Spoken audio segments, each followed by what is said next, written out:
Good afternoon. Here we are, a day late, probably a dollar short, but it is what it is. Welcome to this episode of Garden Like a Guru. We're looking at the second week of May here. So we're in within the second quarter. The moon went new last Sunday, late in the day, and so we're into the second quarter now. We're here on Tuesday, so Tuesday's an unbroken day in Virgo. We're in Virgo all day. Now, Virgo's an earth sign. Almost anything that it needs a lot of root development, all of your root crops, anything that you're transplanting, that they're fabulous to plant in an earth sign. They really are. Now, Virgo particularly rules flowers. So if you've got those summer corms and summer bulbs that you want to get planted into the ground, so we're talking, your dahlias, your gladiolus, your begonias, your tuberous begonias, like any of those root-based flowering plants that you want to have a good result with, this is an excellent time to get them into the ground. Getting your other flowers started, whether that's in the greenhouse or in another little warm place, is also going to work really, really well. We're far enough now into the year that you can be planting your beets. You can be planting, you can be planting the radishes, but you can be getting the beets in the ground. You can be getting the turnips and the parsnips in. Hold off on your carrots. Carrots grow okay in the cool, but they don't germinate okay in the cool. And they grow so well and so far into the fall that if you get them in the ground a week or two later than you were planning, that's better than getting them into ground too early and having those seeds rot, or your plants be so compromised that they struggle and struggle and struggle. One of the things that a lot of people have a hard time understanding is that it's actually easier for a plant to catch up from being planted a week or two late than it is for that plant to recover from having struggled for a couple of weeks in really poor conditions. So, you're better off waiting a week than you are rushing the season. Now, we're going to have another new moon in May. We're going to have one right at the end of May. And what I'm going to predict here is that when we hit that new moon, we're going to see the end of this really, really chilly, wet time that we've got going on. I'm not unhappy to see this wet, chilly weather. I really am not. I think that we've had plenty of hot, dry summers and a nice damp spring. And if it leads into a damp summer, we're good with that. But, just keep in mind that your tenderer plants that need the heat to get going, that they're not going to do well, when we're still dipping down to single digits at night. So tomorrow we are in Virgo for the vast majority of the day, so that whole planting energy can just continue right along. When we go void, of course, it's actually going to be at almost 9 o'clock at night, and then we're going to slide into Libra just about half an hour before midnight. And now that is not going to be likely where you're going to be planting. So take advantage of that Virgo energy and just kind of keep it coming.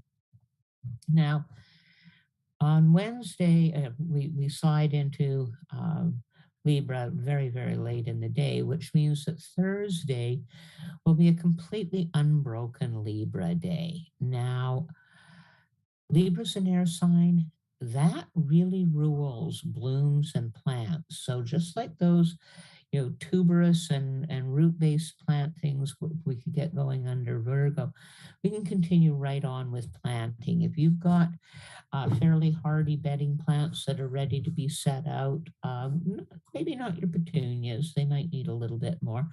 But if you've got like alyssum, you've got marigolds, you've got like zinnias, things like that you want to set out, yeah, you should be able to do that over Thursday and find them go really, really well.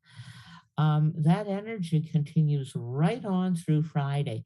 See, we entered Libra so late on Wednesday, that the two and a point days that it's going to be in Libra is going to be unaffected by void of course until we get early Saturday morning.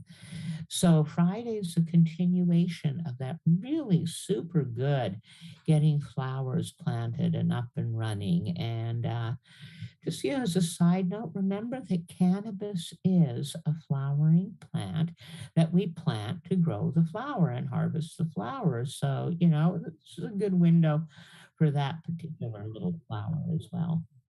Okay, now, um, Saturday morning, like at about 1 o'clock in the morning, the moon's finally going to go void, of course, and then it enters Scorpio at about 3:30 in the morning. Now, that means Saturday has an absolutely fabulous opportunity for doing a lot of planting of almost anything that you want to get into the ground. Scorpio is a water sign. It's incredibly fertile. It adapts itself to being used to plant absolutely anything. So, Saturdays like carte blanche. Now, Sunday, the moon goes full Sunday night. And we are still in Scorpio, but we will be passing over into that third quarter. But the moon doesn't go full till about 10 o'clock at night. Okay, so again, you're not going to be out there planting at that point in time. It will indeed, you know, be a Sunday. It will also be a fabulous day for you to get that planting in. Now the moon goes full for us late at night. Um, that means those people who like to celebrate the full moon of Beltane, there's two kind of Beltane celebrations. One is the new moon, one's the full moon. So the people who like to celebrate the Beltane new moon or full moon as well as the new, will find that Sunday night could be absolutely ideal. The moon goes full right at 21:11, which is 9 o'clock, 10 after 9 at night. Um, that's really a lovely window because it gives you time to do any kind of ceremonial stuff and lead in that you want to do. And then around the time that it's getting truly dark is when the moon will be going full. But just as we had a partial eclipse of the sun with this past new moon, we're going to get a partial eclipse of the moon with this full moon. So, shortly after it goes full, it's going to actually start to go into eclipse at that point. And you're going to be able to observe that provided we've got clear skies. But again, go out there and start looking for it. When it gets dark, is the eclipse is going to happen early after it gets dark. It's not going to be the middle, 2 in the morning. It's going to be only a partial eclipse, but do get out and observe it because an eclipse is a pretty amazing thing to have happen. Sunday, we're also going to be doing a class with our wild gather and garden planting class. This one's going to be held on Fortune Creek in Armstrong and hosted by our friend Sherry Roy. Michael's we've got wonderful information about that and plenty of opportunity yet to sign up. So yeah, please check that out. And we've been having such a good time with get-togethers and that Michael's got a fabulous clip here about our last kind of get-together when we were doing some seed planting and discussing some considerations about planting and transplanting. So I'm going to sit back and let you enjoy this wonderful little video clip. See you all next week. All right, Ever, you had a question. Why? I feel like this is an obvious answer, but why do plants have this furry? Is it What's your obvious answer? What do you think? I don't know, feelers or like to keep specific bugs away? Well, not all plants do that. Some of them are very smooth stemmed, and some of them actually have a really square shaped stem. Tomatoes, peppers, and eggplants are all part of a family called the nightshades. And the nightshade plants, anything that can be stem can also be root. So that's why it has that little kind of hair-like structure on the stem all the way up until it gets to be a fairly mature plant.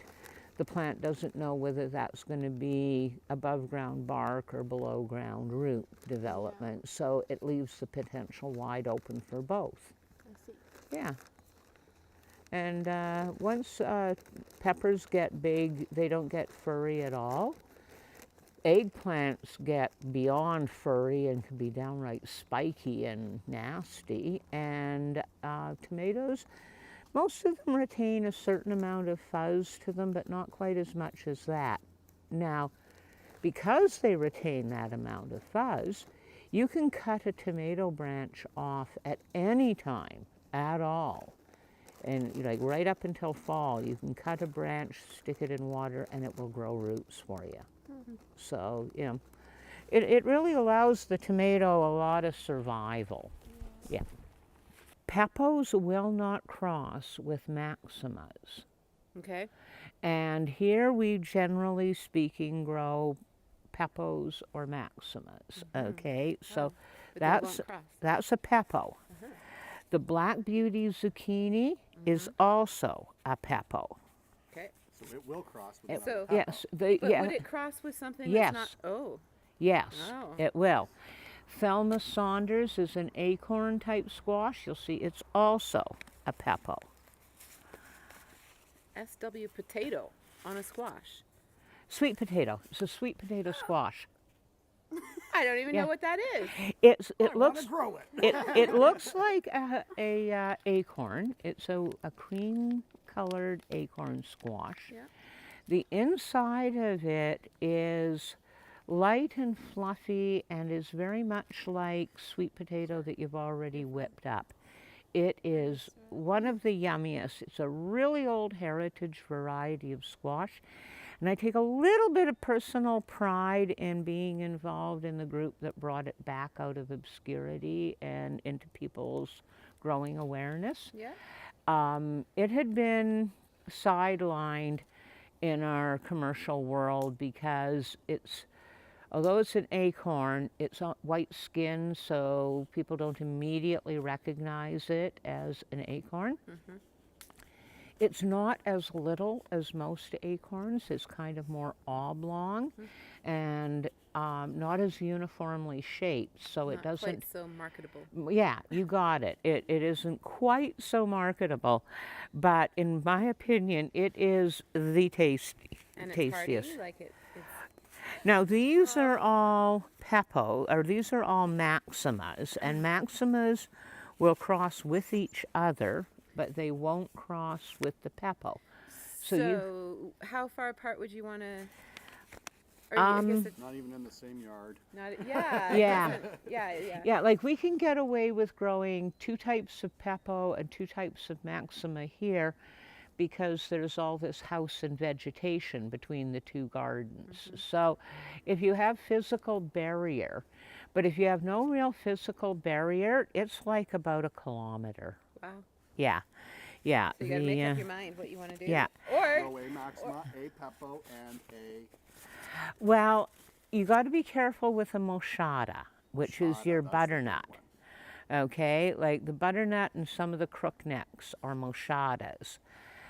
And moschatas are promiscuous, man. They will cross with anything.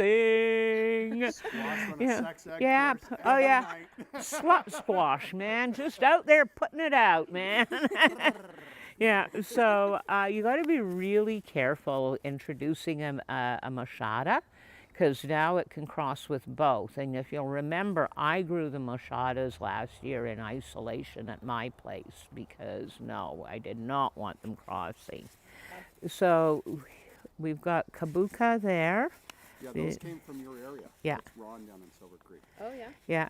Yeah, so that's the kabuka, and this is the Hokkaido kabuka here. And for Hubbards, I've got the baby blue and the Sibley. The Sibley Hubbard is every bit as big as the old-fashioned green Hubbard, but it's got the bluish skin like the baby blue. Wow.